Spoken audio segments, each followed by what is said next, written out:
Hey guys, today we have Matt Krisloff and Elizabeth Rhodes from YCR. They're working on the Basic Income Project. So before we get started, could you guys give a brief intro? Sure. So I'm Matt. I've been working on YC research for about a year now. Prior to that, I was working at YC on Y Combinator Fellowship, and prior to that, I was working on a mental health startup. Cool. And I'm Elizabeth Rhodes, and I'm Research Director for the Basic Income Study. I joined last spring. Before that, I was finishing up my PhD in Michigan. And what did you study? Social work and political science. Okay, so Elizabeth, what is basic income? So basically, basic income is unconditional cash payments to individuals to provide a minimum level of economic security. Okay, and why did YCR jump into this? Yeah, it actually was really influenced out of our first project, OpenAI. So OpenAI started probably about a year and a half ago at this point, and really is based off the idea of trying to develop general artificial intelligence, something that can really think like a human can.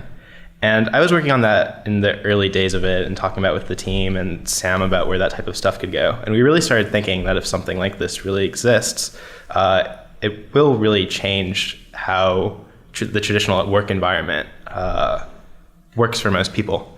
And even far beyond, before having something like that, like general artificial intelligence, we'll have cases where, people face more and more automation over time. And it's important to have a robust safety net to kind of react to those types of changes in a work environment. So we really started thinking about ideas for what we could be doing around that. And basic income was a pretty appealing idea because it was a really rare idea that has both left-leaning people and right-leaning people both interested in the same idea. The only significant example of that I think of is earned income tax credit, where there's similarity that's really considered now. So it was something that really hadn't been studied significantly in a US context since the 1970s. So It was something we thought we should dig into more and made a lot of sense. And are there other studies going on right now internationally or in the US at all? Yeah, there are a number of other studies. Basic income sort of had a resurgence, I guess, in the past year. And so the Finnish government is starting a study. Give Directly is doing a longer-term basic income study in Kenya. The Canadian government is looking into starting one. The Netherlands, even Scotland, some cities are looking into doing it. So there's, pilots are kind of springing up all over the place. But the idea in the US isn't actually that new. It almost became a policy, a form of it, more of the negative income tax model, almost became policy under Richard Nixon. And so there were a number of experiments back in the 70s in the US and Canada testing versions of this, and it sort of disappeared. There was a bit of a work disincentive effect. It wasn't nearly as large as, in studies sort of retrospectively looking over the data, it wasn't as large as people say. It's not like there were people dropping out of the labor force. It generally was people working fewer hours, and maybe, especially women, maybe spending less time at work and more time at home. Okay. But really, it sort of just disappeared really quickly off the national agenda.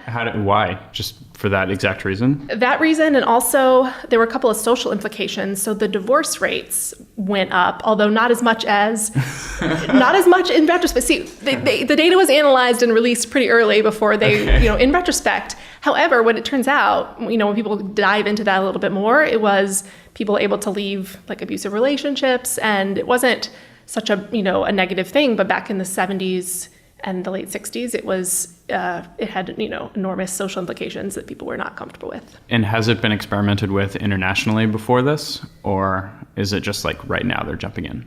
There have been, so in India, there have been, in developing contexts, there have been several really good studies in the past couple of years. India has done several pilots, Namibia, but not in the developed context since the 70s. Canada was one of, back when the US was doing those studies. But the Netherlands, and people are sort of starting up now. We don't have new data yet, but they're, starting to. And so what is the YCR study looking like at this point? What's the plan? So we are planning, we're doing sort of two things. We're working on a pilot to be able to test all of our logistics and our survey methods, our recruitment, all those types of things. So we're working on that and doing that while simultaneously devising the research plan for the larger study.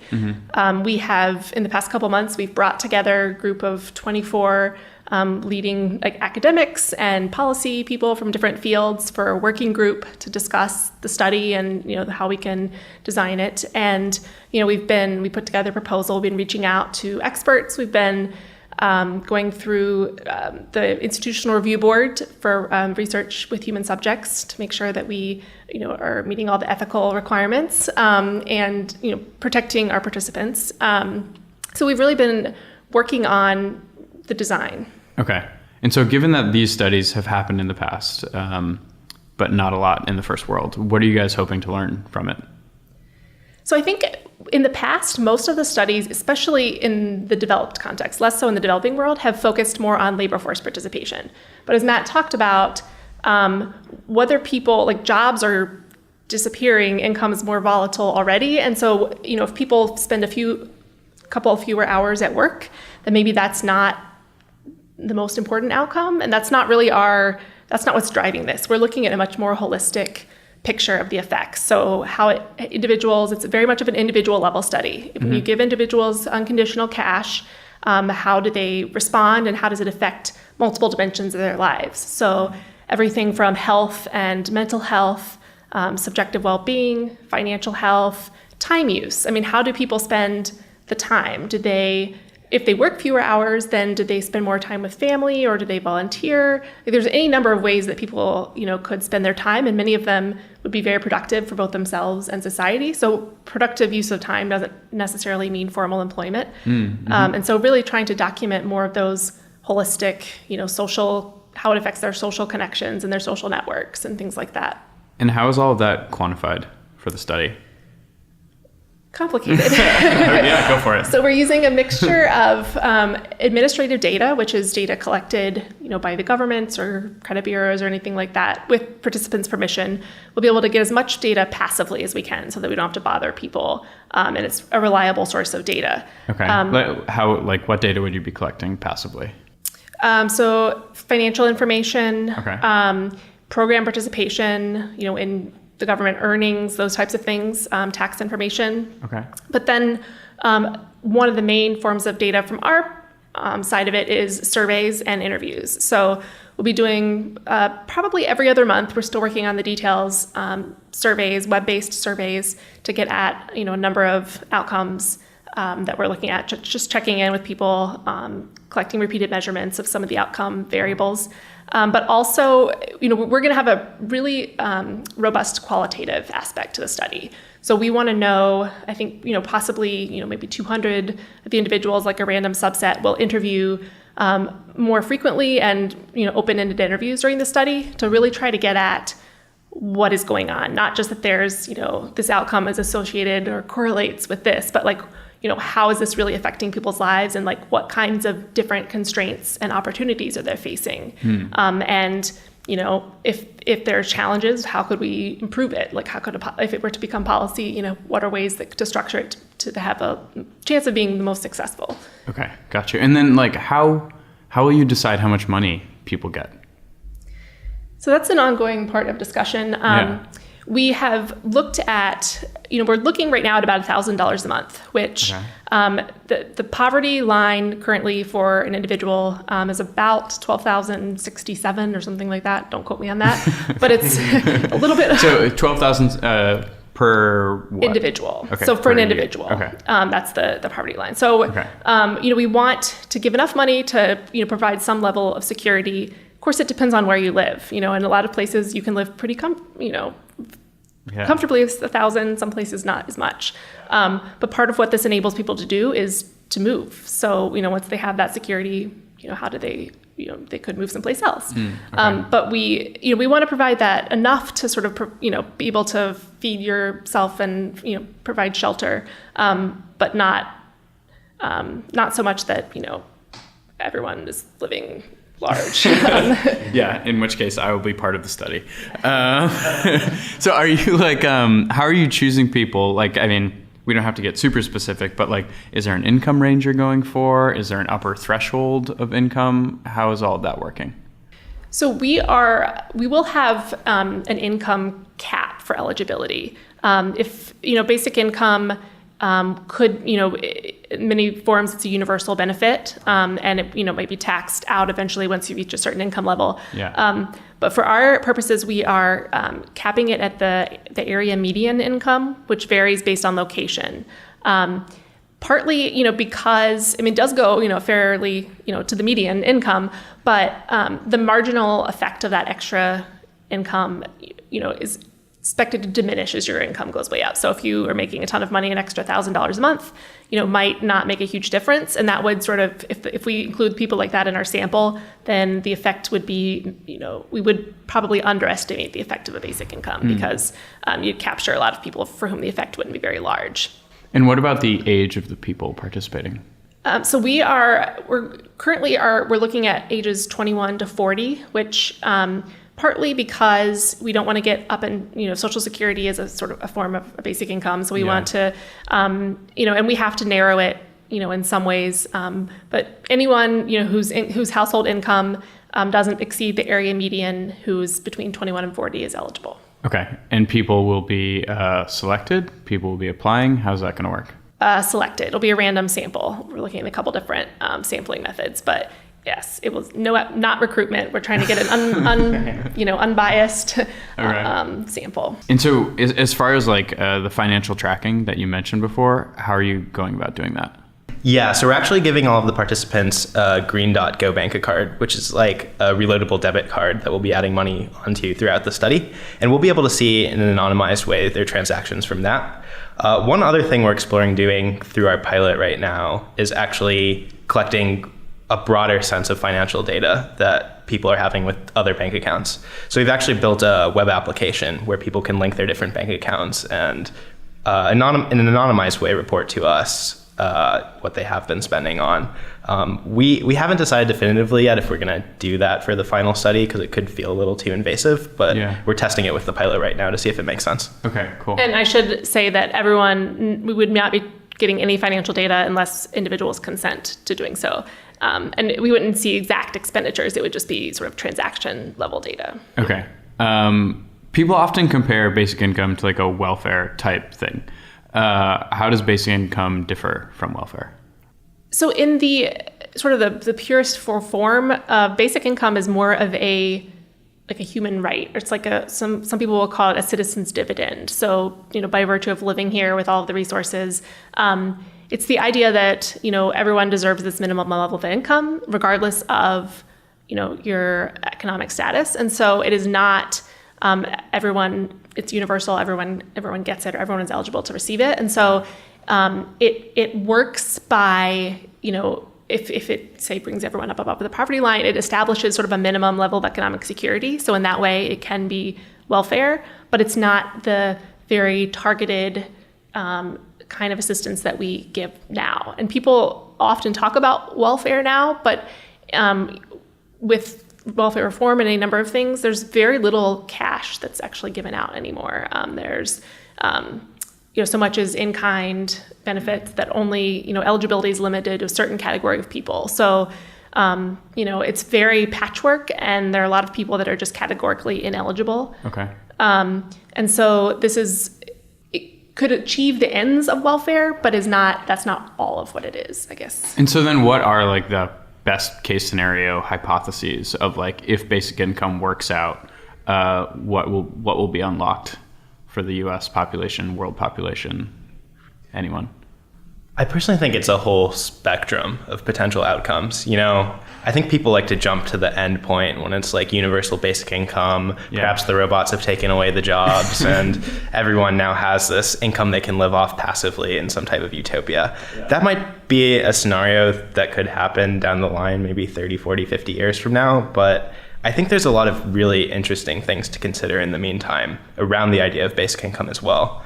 I think most immediately with our study, one of the best things we could show, if it turns out well, is that giving people cash unconditionally wouldn't be irresponsible. If you do just give people some cash, they're not going to waste it on things, they'll use it responsibly. Mm-hmm. We don't know for sure that would be the outcome, but I'm reasonably optimistic that would be the case. And my hope is like even seeing things like that in a shorter term sense, we'll start to have jumping points where, maybe we can have social safety net expansions that are just cash. Maybe there'll be more appetite for, making a broader consensus of what a food stamp is beyond just limited to food. Maybe it can be open to other types of things as well. So I think there's really interesting learnings around unconditional cash that will be more immediate and will trend towards a more meaningful basic income over time if it continues to be promising. I think just, one of the arguments for basic income is that it gives people both the freedom, but also the ability to meet their own specific needs. So you hear of a lot of people who are selling food stamps to pay rent, especially here in the Bay Area. And, allowing people, giving them sort of this base level to meet their needs and providing that security where every month that you're going to have this income, how, what that could do to change people's lives and the investments and that they make and sort of long-term trajectories, how that could change, I think is, very interesting, but can also be have a lot of like long-term impact on policy. And so one question that I know you guys might not have an answer to, but there are several hypotheses around is like how the market reacts to a basic income. Could you just share what people are thinking right now may be possible outcomes? Well, I think it depends on where the money comes from, right? So, the argument of how prices change, depends on, is it, recirculated, from higher income individuals? There isn't, I would say I've heard economists tell very different stories about how this would affect. And it somewhat depends on, where the money comes from and any number of other things. I don't think that the argument that all of a sudden you're just going to have this mass inflation that everyone, all of a sudden that basic income is basically worth nothing. I don't think that is the case. And I think, a lot of people have modeled that that's not the case. But there hasn't been, with the exception of some of the studies in villages in India, there's not been this sort of concentrated level where you can see sort of the macro level changes. And even then, you might be changing it in a certain village, but then all of the, the whole area, the producers and the suppliers, not everyone's receiving it. And so I think, but there are a number of people that are starting to model that and working on modeling, what sort of the macro level effects. And so hopefully, we'll be able to start seeing a little bit more on that. So going back to what you said earlier about people arguing for the point against inflation if a basic income were to be in place, what are some of those arguments? Yeah, I think a lot of the arguments against basic income revolve around the cost of something like this. Obviously, it's tremendously expensive to be giving a significant income supplement to everyone. This is another area, though, where I would go back to the idea that there's a huge spectrum of processes between now and an endpoint of a basic income.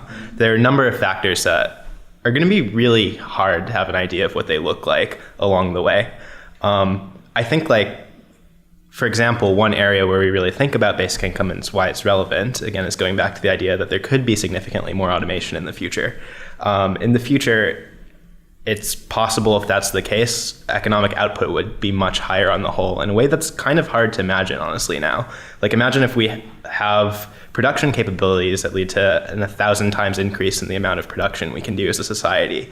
Then we really start to approach the idea of having true abundance, which I don't know if we totally know what that means now, but I think the economic relationship of how we interact with one another in terms of what we pay for and what we sell becomes somewhat less relevant.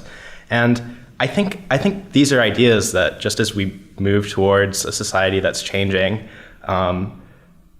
we'll have to explore little by little. I don't think this aspect too, and relatedly, the idea of how people will live meaningful lives if they don't necessarily have traditional work, will have to be explored in a more decentralized way. I think the aspects of the idea of expanding the safety net, as we're trying to explore here, with seeing if basic income is a good idea, is something we can do in a more centralized way because that's a policy type of aspect. But the idea of how people will be living their lives, how it'll change interactions on a very individual level between people, we don't know. And I would guess that's going to play out in a more decentralized way over a long period of time. Okay. And I think it's important to say that, this study is a first step. We're not going to be able to answer, is basic income a good idea? We can begin to get at, unfortunately. We can pick some questions sort of firstly level, how does this affect individuals? How do individuals respond to this? And that we can sort of start this like research agenda for basic income and be proactive. I mean, some people say, oh, this is like a radical idea, but if change continues to progress and the way that everyone predicts, and that already we have massive economic insecurity, and so we need to start thinking about sort of outside the box solutions and start researching them. I mean, unless if we need this data in like 10 or 15 years, we have to start now, really starting to think about that. And so, so kind of in line with that, you guys are hiring more people, right? Yes. Who's the next person you're bringing on? So we're looking for a research manager to help with sort of all operations and implementation, design, sort of be really involved in the study, helping all the different phases. So we're looking with someone, hopefully, perhaps with some survey experience, because that's going to be a large portion of the data collection, but certainly experience managing large, complex research projects, and interested in the topic and want to work with fun people. Yeah, I think for the right person, it's going to be a really, really cool opportunity. I mean, the study is literally going to be interacting with thousands of people over a multiple year period. And I just think the interest around this idea of basic income is not going to go away anytime soon. So it's really a chance to be on the very edge of where all of this discussion is going. Cool. And how should they get in touch with you? So we're having an open application to apply for this position. It's going to be a pretty tight deadline, just a couple of weeks to apply, but yeah, just definitely check out our website. Okay, awesome. So just wrapping up, if someone, say, has a job they're happy about and they're not going to apply to work with you guys, but they want to learn more, where can they go? What should they read? What should they watch, listen to? What do you recommend? If you just sort of Google basic income, there'll be a lot of different groups that there's even a basic income studies journal that has studies on different pilots and things like that. And we're going to be shortly, once we sort of have a final research design draft, we're going to be sharing more information about that, and try to keep people posted and be transparent as we continue with the process. Right on. I guess my last question then is, if you guys had a basic income, what would you spend it on? Well, I definitely wouldn't quit my job because I love my job. And you live in the Bay Area. Yeah, and I couldn't quit my job. I would say, at this point in my life, I would save it and be prepared for the future and the unknowns that come with that. Okay, that's a good answer. I'm really not sure. I think that's one of the really interesting aspects we're actually going to explore with this study is if you take away the need for work, what would you want to do over a multi-year period? It's not just like a short-term type of thing. So I think it'll open lots of doors for people to explore how they want to potentially live their lives in different ways. And that's cool. Okay, cool. Thanks, guys. Thanks. Thanks.